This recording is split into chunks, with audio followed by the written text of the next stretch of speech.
a huge week for Texas A&M, both on the men's side and the women's side, because our men are 2-0 in conference, and they play South Carolina tonight.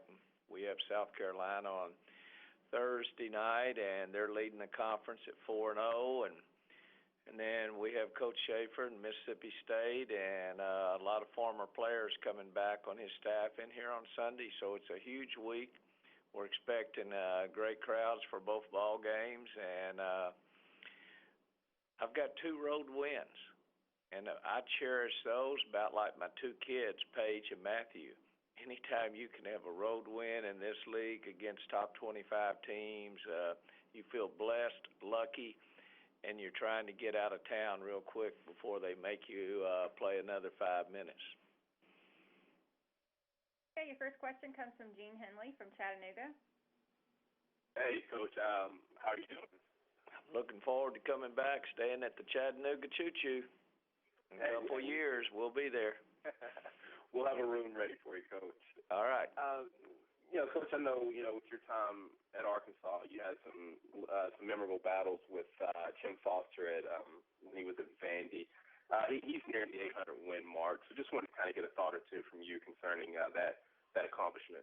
Well, first, let me tell you, I had the honor of going into the Hall of Fame with him, and we shared the display with Foster this summer, and I think it was one of the finest tributes you could possibly have is your colleagues and the board decided that we would go in together. And it's 2 guys that have come from smaller programs, the St. Joe, going to Vanderbilt, to Ohio State.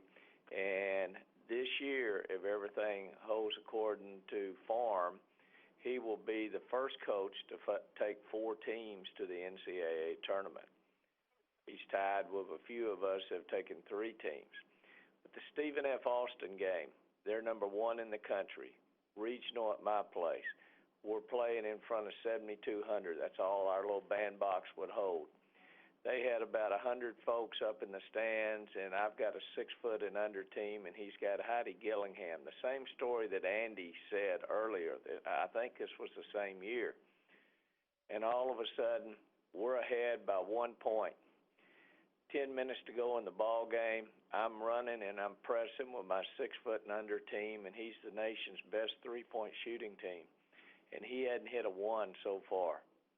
And my little 6'er, Trina Tillis, was holding Gillingham, and we were ahead, and all of a sudden the shot clock goes out. For 18 minutes, Foster's sitting over there with his arms crossed. He said this is the best thing in the world because he had allowed his team to rest. They came right back, hit 2 threes on us, and beat us 56-53. He went on to the Final Four that year. So Foster, we've had some great memories. SEC tournament a few years ago when I was at Arkansas, playing them in the semifinals. Shamika Christian went off for 40 points. He took, one of their kids took a flop, I call it, a charge. We would have tied the score. We would have had a chance to win the SEC tournament that year, but they won it, and they went ahead and won the tournament. So had some great games with Jim, very deserving. I'm glad he's still in the game at Chattanooga, and after 800 comes 900, and I'm sure we'll see that too. Hey, thank you, Coach. Hey, if you have a question of Coach Blair, press *1 now. And while we wait for a few seconds, Coach, can you give us a few keys to your game against South Carolina? Well, I'm hoping Dawn Staley's not going to play, but her attitude with her players will be there. They're the best defensive team in our league. Their offense is better this year because of the post play. Arguably, Elena Coates is one of the top 3 freshmen in our league. They bring her off the bench. She's like a starter playing minutes. The other 6'4" kid, Eben's playing well, but then Tiffany Mitchell, she's just very good.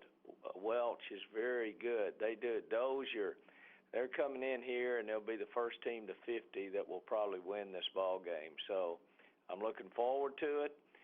But it's going to be another defensive struggle like most of the games are in the SEC, and Hopefully the crowd is going to come and get into it and have that 12th man, but it's going to be a great environment.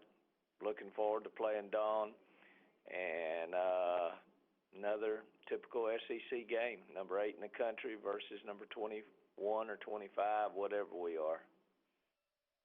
Hey, Michelle Vopel has a question for you. Go ahead, Michelle. Hey, Gary, how are you? I'm good, Michelle. You know, I'm one of the few people I remember every single thing you said about that. Well, Even I'm glad, and you're one of the few people that are out there that's covering the nation, and I appreciate what you're doing. You're just not covering one league, but you're covering the nation, and it's a credit to you. We need more Michelles that are out there. Well, I appreciate that. I do. But I wanted to ask you a little bit about your two Courtneys. Both sophomores, we saw so much promise out of them. They did a lot last year. I wonder if you could talk about both of them, how they've matured and grown as sophomores. Courtney Walker has just been solid. She almost made the USA team last year, but she's a very quiet industrial engineering major from Oklahoma, and she moved into the starting lineup last year, the first day of practice, and she's never stopped. This year, more teams are paying attention to her. She's not shooting the ball quite as well, but she's becoming more of that complete player. Give me the assists, give me the charges, give me the rebounds, but she can come off screen similar to what we used to have with Takia Starks. We run a lot of stuff for her.